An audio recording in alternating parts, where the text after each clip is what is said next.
আলহামদুলিল্লাহ খুব ভালো আছি তোমাদের দোয়ায়। তারপর বিনা এখন এত সেজে গুজে কথাই চললে। ও মাই গড, তুমি খবর রাখো না?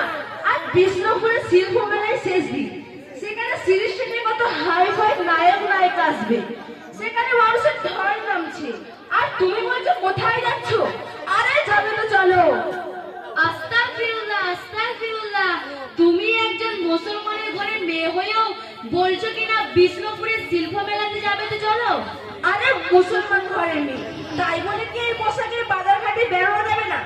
আরে শোনো সুইকিং, ওই দেখো দিল্লিতে, মুম্বাইতে, কলকাতায় এবং শর্টলিতে দেখা যাবে সেখানে মুসলমানের মেয়েরাও শপিং করছে, পার্কে ঘুরছে, তারা কত এনজয় করছে, আর তুমি মুসলমানের মেয়ে করে মারছো।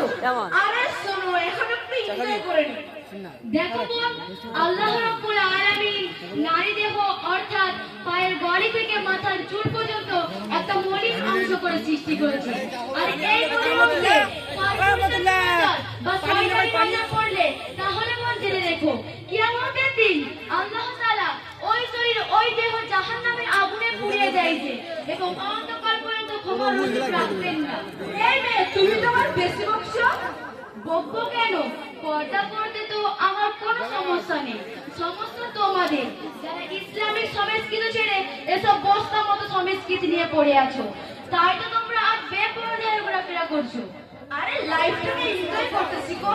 আমাকে দেখো, চারিদিকে তাকাও, নিজেকে পরিবর্তন করো, বুঝলে? বোকা মিয়ান কালচার কথা একটা।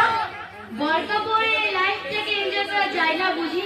আফসোস, তোমাদের মতো হাজার মুসলিম মা বোনেরা পর্দাকে হালকা ভেবে নেয়, তারা চরকিত, অপমানিত, হয়রানিত।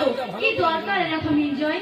আচ্ছা বোন, তুমি এই গরমে তুমি আজব পোশাক পরে আছো, তোমার কি কোনোই কষ্ট হচ্ছে না? না বোন, আমার কোনো কষ্ট হচ্ছে না। মহান আল্লাহ তাআলার নির্দেশ পালন করতে আমার কোনো কষ্ট হচ্ছে না। আচ্ছা বোন, তুমি তোমার পরিবারের জন্য পর্দা করো। না বোন, পরিবারে যাবে কেন আবার? মহান আল্লাহ তাআলা কোরআনের পর্দা সম্পর্কে কি বলেছেন জানো? সূরা আল-হাম 59 নম্বর আয়াতে বলেছেন, আন-নাবিয়্যু কুল্লি আজওয়াজিয়া ওয়া বানাতিকা ওয়ান নিসাইল আল-মুমিনিনা ইউযনিনা আলাইহিন্না মিন জালাইকা। অর্থ, হে নবী, আপনি আপনার স্ত্রীগণ ও কন্যাগণকে পর্দা করতে বলো, তারা নিজেদেরকে উম্মত করে নেয় এবং হাসর দিন তার থেকে চেনা যাবে কিন্তু উত্তপ্ত করা যাবে না। ও মাই গড, কি দিলে গো সুইটি। আস্তাগফিরুল্লাহ আস্তাগফিরুল্লাহ, সরবিনা গড কখনো বলবে না, কারণ আমার আল্লাহর একটাই নাম আল্লাহ। সব ভাষাতেই আল্লাহ, আমার আল্লাহর কোনো বহুবচন নেই, কিন্তু গডের বহুবচন আছে, সুতরাং এটা বলা শিখো, বুঝলে? যার নাম হলো একাধিক আল্লাহ।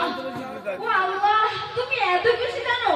আমি তো কোরআন পড়তেই জানি না, এবং যে সকল ইসলামিক হাদিসে বইয়ে তাহলে কোন জেনে রেখো, যে নারী পর্দা করে তাকে কখনো অপমান করো না, কারণ যুদ্ধক্ষেত্রে তলোয়ারের আঘাত থেকে বাঁচার জন্য যেমনি ঢাল ব্যবহার করা হয়, তেমনি মেয়েদের ঢালও পর্দা, বুঝলে? এবার তুমি জলদি তওবা করে নাও। আরে তবে পড়বো তোমার কাছে কেন?